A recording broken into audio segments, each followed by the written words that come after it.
Nachádzať sa vo vzťahu, kde došlo k nevere, je veľmi bolestivé a komplikované. V dnešnom diele Hovorí s Bohom budeme hovoriť o tom, aké stanovisko by mal zaujať kresťan k nevere. Toto je kanál Učenie Ježiša Krista, ktorý je tu pre všetkých veriacich, ktorí chcú raz vo svojej viere až do úplnej duchovnej zrelosti. Byť v situácii, kde rozmýšľate, čo bude s vašim vzťahom, keď vás partner podvádza, nie je vôbec jednoduché.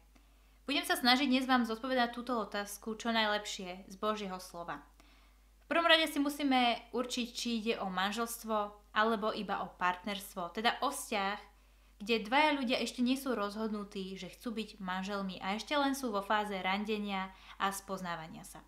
Čo sa týka manželstva, musíme vedieť, čo hovorí Božie slovo o manželstve. Boh si veľmi cení manželskú zmluvu. Je to zmluva, ktorá je pred ním veľmi pevná a nemenná. Častokrát, keď ľudia prichádzajú do manželstva, si práve toto sľubujú, že budú spolu v dobrom aj v zlom, na život aj na smrť. Títo ľudia častokrát sú zalúbení a vidia všetko, že bude dobre, bude nám to určite fungovať. A keď teda príde toto sklamanie vo forme neverí, človek sa naozaj nachádza na takom rozcestí, že teda moja vízia krásneho manželstva je preč a teraz čo? Čo mám robiť? Opustím? Alebo zostanem doprava alebo doľava? Pán Ježiš Kristus, keď vyučoval, tak prišli za ním farizeji s touto otázkou a pýtali sa ho práve na tému nevery, že čo by mal taký muž robiť, keď mu je žena neverná. Mojžiš vám dovolil prepustiť manželku pre tvrdosť vášho srdca, ale od začiatku to nebolo tak. Hovorím vám, že kto by prepustil manželku, ak nie kvôli smilstvu a vzal si inú, cudzoloží. Musíme si uvedomiť v tomto, čo povedal Pán Ježiš Kristus, dve významné veci. Prvou je, že keď človek sa oddelí od druhého človeka, je to pre tvrdosť srdca. To znamená, že tá osoba nedokáže odpustiť.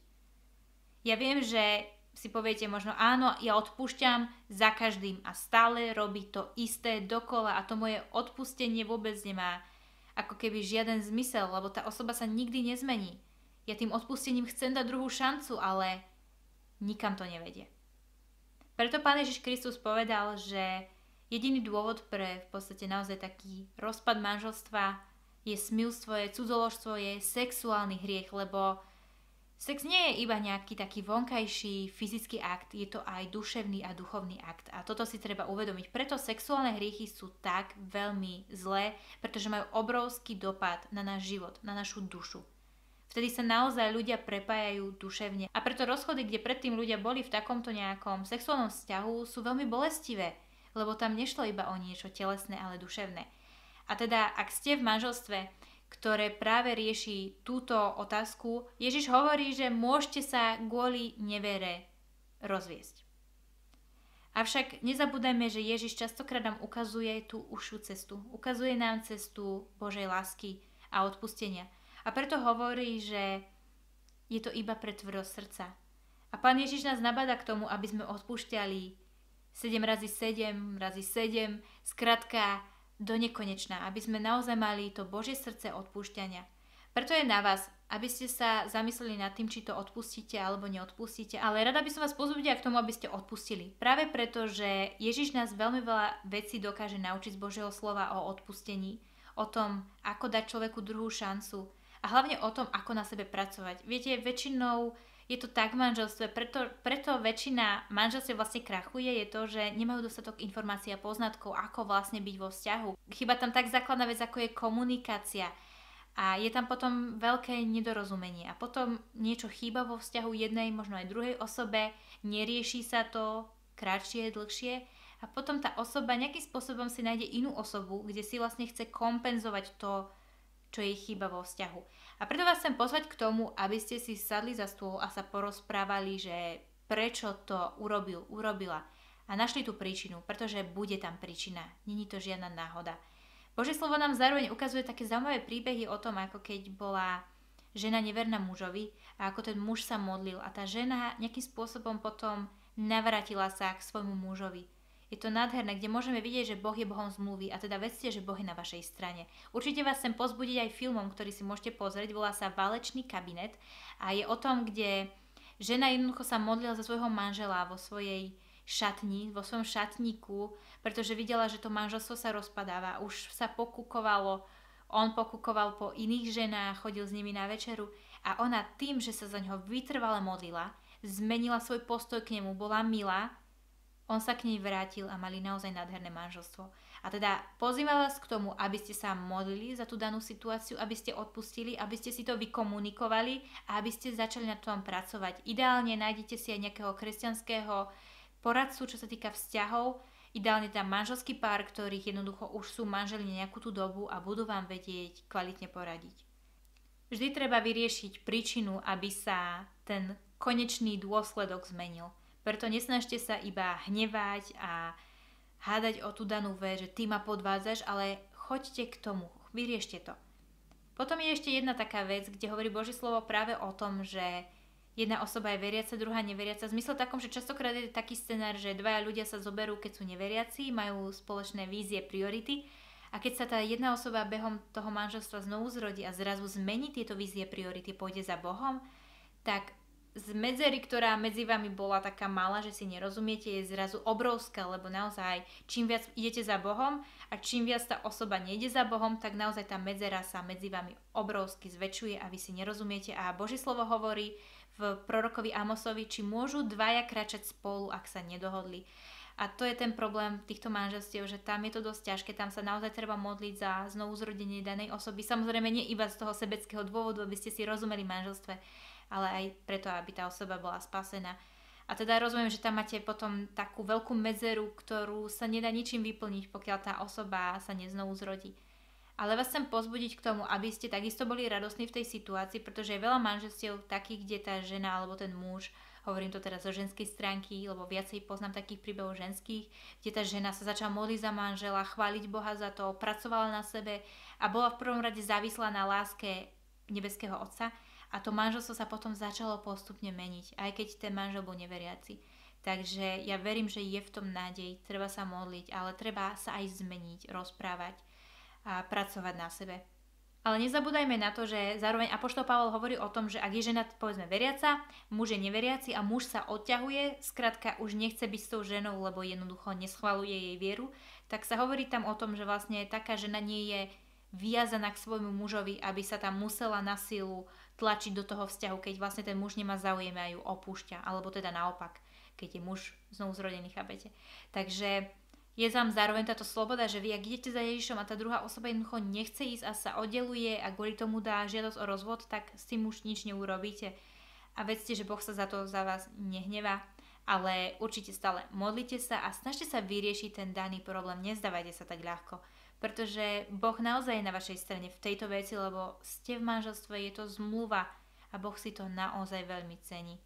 A teraz sa dostávame do druhej kategórie ľudí, ktorí nie sú manželia. Tu je to o niečo jednoduchšie, pretože tuto nie je také, že musíme byť spolu v úvodzovkách. Keď idete do vzťahu, tak pravdepodobne zase hľadáte si niekoho, s kým si budete rozumieť. A je veľmi otázne teda, s kým ste vo vzťahu, pretože Božie slovo nám hovorí o tom, aby sme neťahali jarmo s neveriacimi, aby sme sa dali do manželstva iba s veriacou osobou. Možno si teraz poviete, že to nie je taká veľká vec, hlavne je dôležité, aby osoba mala dobrý charakter a dobré srdce, vôbec nevadí, keď nie je znovu zrodená. Vadí. Viete, prečo to vadí? Možno teraz sa vám to nezdá, lebo tá medzera je malá, možno len začínate vo svojej kresťanskej ceste a ešte neslúžite Bohu naplno a ešte to není také, aké by to mohlo byť jedného dňa. A teda si dobre rozumiete. Medzierka je malá. Ale čím viac pôjdete za Ježišom a tá osoba nepôjde alebo pôjde dokonca na druhú stranu, bude väčšia medzera. Predstavte si to manželstve. Vy zrazu chcete vychovávať deti na základe toho, čo hovorí Božie slovo, kresťanské zásady, nebudeš si žiť ako chceš a tak ďalej. Hlavne teda sex, drogy, alkohol, chápete? A tá druhá osoba, ale prečo však? Buďme liberáli, však môžu sa rozhodovať ako chcú a tak. A budú zrazu väčšie a väčšie nepokoje. A potom budete možno ľutovať, že ste s takou osobou v manželstve. Preto vás chcem tak dopredu trošku upozorniť, nechoďte do manželstva ani do vzťahu s neveriacou osobou, lebo to budete jedného dňa ľutovať. Čo sa týka zároveň toho, že niekto povie, ale ja som kresťan, neverte každému, že povie, že je kresťan a číta si Bibliu. V zmysle takom, skúšajte to. Jednoducho zistite, ako veľmi má tá osoba vzťah s Bohom a zároveň vy sa stanete tou osobou, ktorá má veľmi dobrý, hlboký vzťah s Bohom.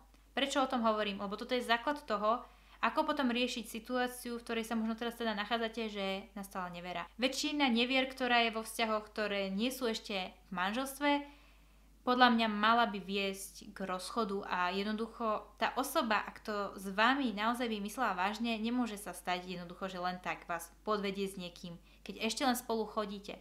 Samozrejme dbáme na to, že vzťah partnerský medzi ľuďmi, ktorí nie sú ešte v manželstve, mal by byť po sexuálnej stránke úplne uzatvorený, to znamená, že spolu nič nemajú, až pokým nie sú manželia.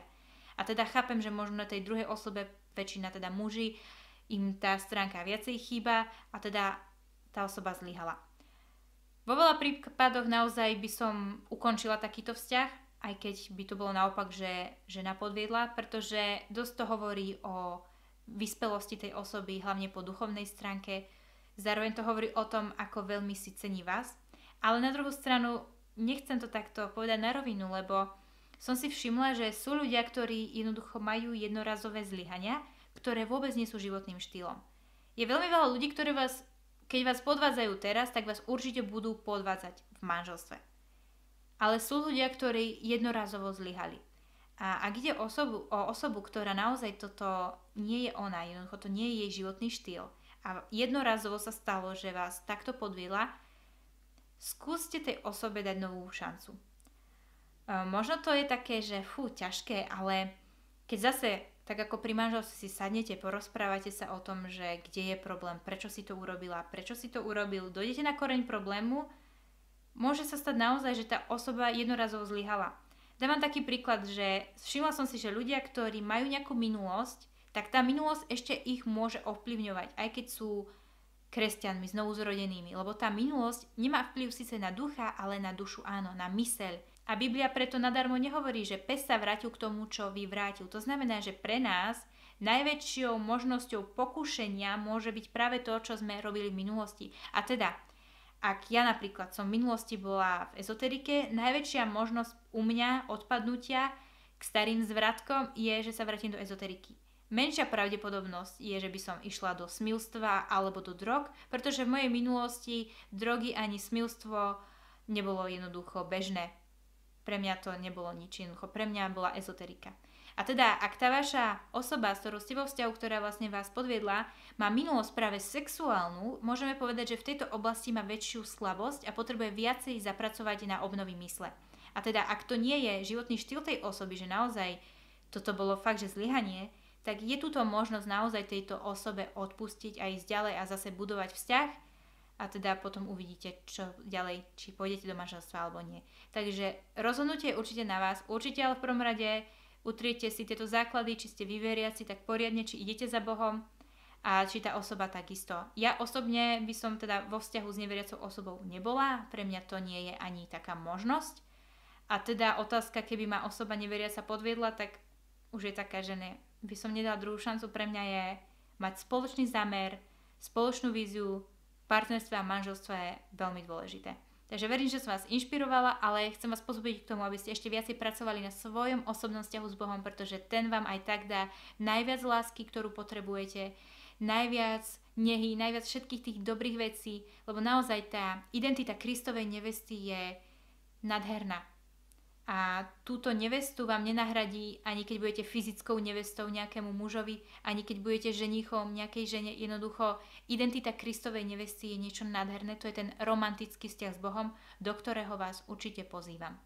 Pane Ježišu, ďakujem ti za to, že si dobrý a milostivý a že nás učíš odpúšťať, že nám dávaš mäkké srdce, ktoré je ochotné sa povzniesť na všetky pády všetkých možných ľudí, ktorí hrešia. Oče, ďakujem ti za to, že láska prikrýva všetky prehrešky.